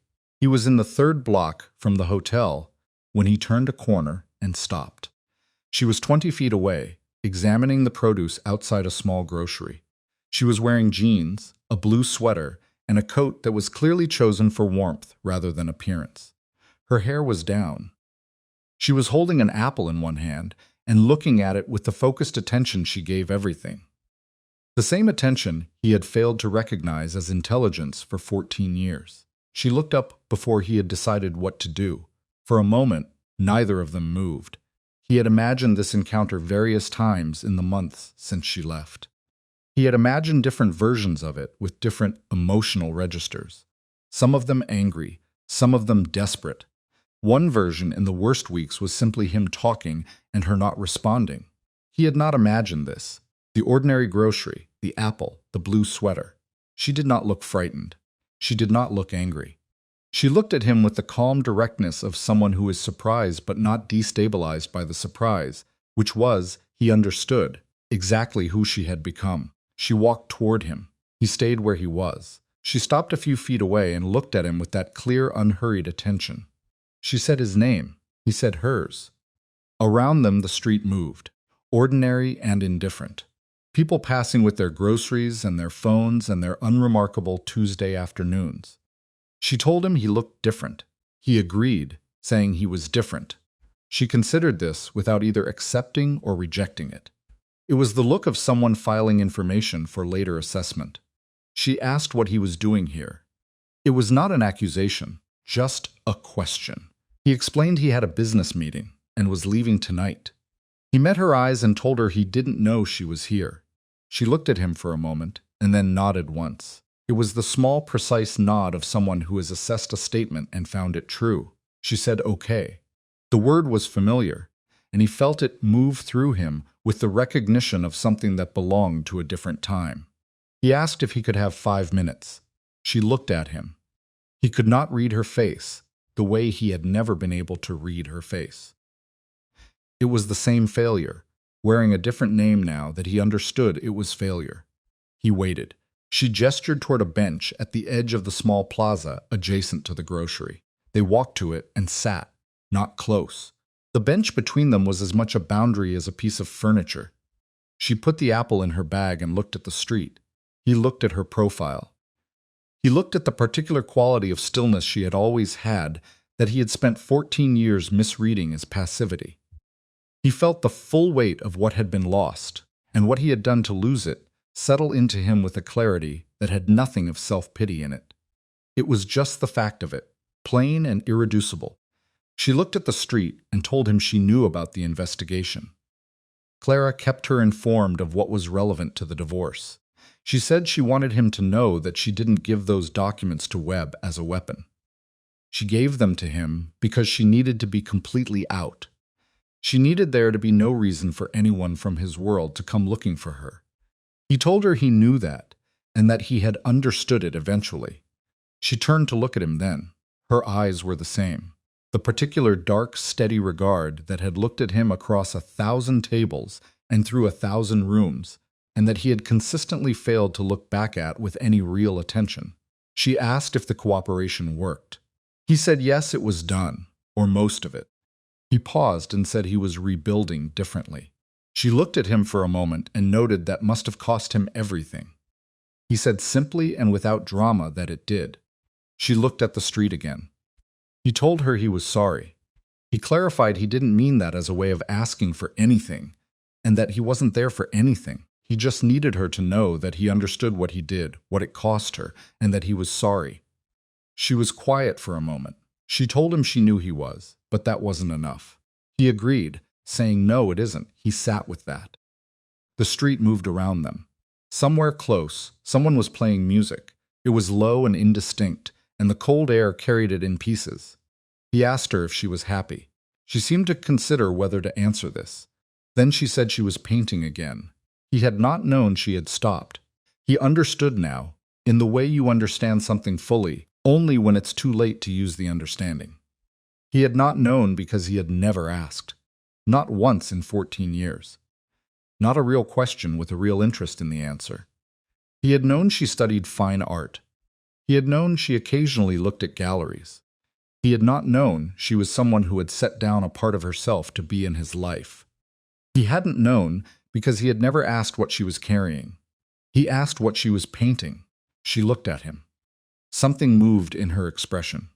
It was brief and not quite a smile, but in the same neighborhood. She said she was painting the water and the light here in the mornings. He nodded. They sat for a moment in the cold January afternoon, not comfortable, not uncomfortable. Something more honest than either. She told him she forgave him. She said it without build-up, without ceremony, in the same tone, and she used for everything that was certain. She explained she wasn't doing it because he had explained himself, or because of the investigation, or anything he had done since. She was doing it just because carrying it is too heavy, and she was done carrying things she didn't need. He looked at her and pointed out that wasn't reconciliation. She asked if he understood that. He said yes, he understood that. She said it was just the truth of how she felt. He said okay. She stood up. She put her bag over her shoulder and looked at him one more time with those clear, direct eyes. And he looked back. All the way back, the way he should have been looking for 14 years. She told him to take care of himself. He said you too. She walked back toward the grocery, and he watched her go. He watched her stop at the display of produce, pick up another apple, and examine it with the same focused attention she had given the first one. Then she went inside, the door closed behind her, and she was gone. He sat on the bench for a while longer. The cold came up through the wood, and he felt it in his back, but didn't move. He thought about what forgiveness felt like from the outside. He had spent 20 years in a world where forgiveness was not a thing that existed in any meaningful form. A world where every debt was tracked, every slight was filed, and the concept of letting something go was a weakness to be exploited. He sat on a bench in a coastal city in January and felt something happen in his chest that was so unfamiliar he spent several minutes simply identifying it. She had not needed to say it. She had not said it for him. She had said it because she meant it, and because she was someone who, when she meant something, said it plainly without performance. That was who she had always been. He had married her without ever properly knowing it. He stood up. He buttoned his coat. He looked at the door of the grocery for a moment, then looked at the street, and started walking back toward the hotel. He had a flight at 7 o'clock. He had a call with Carver at 8. He had, for the first time in a long time, the specific and ordinary structure of a legitimate life, with its meetings and its calls and its small incremental progress towards something that would not require him to be what he had been. He walked. On the 4th floor of the building 2 streets over, Vivian set her groceries on the kitchen counter. She stood for a moment in the afternoon light that came through the west window and fell across the wooden floor in long pale rectangles. She was breathing evenly. Her hands were steady. She had known, some part of her had known from the moment she looked up and saw him on the street, that the conversation would go the way it went. She knew that he would be different. In the way that people are sometimes genuinely different when something fundamental has been stripped away from them. And she knew that it would not change what was changed. She had meant what she said about the forgiveness. It had been ready in her for weeks, sitting quiet in her chest like a stone she had been waiting to set down. She set it down on a bench on a Tuesday afternoon and felt lighter immediately and simply. The way you feel when you put down something heavy. She put the groceries away. She filled the kettle. She looked at the thin strip of ocean visible between the buildings, dark silver in the fading afternoon. The same view she had been painting for months in variations, learning it the way you learn a face. Slowly, through repeated patient attention, she made tea. She carried it to the studio. She looked at the canvas she had been working on for the past week. It was the largest she had attempted since starting again. A horizontal piece that was trying to do something with the quality of winter light on water that she had not quite captured yet. She studied it for a moment, drinking her tea, letting her eyes move over the surface without judgment. She picked up a brush. She worked until the light failed and the room went dark around her. She had to turn on the lamp, which changed the colors and meant she couldn't trust her eye anymore and had to stop. She stepped back from the canvas. It was closer. Not finished, but closer. She cleaned her brushes. She carried the empty teacup to the kitchen. She stood at the window for a moment in the dark, looking at the lights of the city and the black space where the ocean was. It was just audible, just there. The sound of it was constant and indifferent, and somehow still, after all these months, exactly what she needed it to be. She was not the woman who had stood in a bedroom doorway on a night in October, with her coat still on and her bag in her hand, and the whole careful architecture of an escape she had built quietly and alone, holding her upright. She was not the woman who had sat cross-legged on a bare floor listening to the ocean for the first time, letting herself simply feel the enormity of what she had done. She was someone who painted the light on the water every morning. She ate lunch with Greta on Thursdays. She knew the name of the man who sold bread at the Saturday market. Her brushes were stained with colors she was still learning to mix correctly. She was, in the most ordinary and specific and hard-won sense of the word, herself. She turned off the kitchen light. She went to bed. Outside, the ocean kept its rhythm against the dark coast, patient and continuous and entirely unconcerned with the lives being rebuilt on its shore. The night moved through its hours in the way that nights do, slow and certain, carrying everyone forward into whatever came next, whether they were ready or not.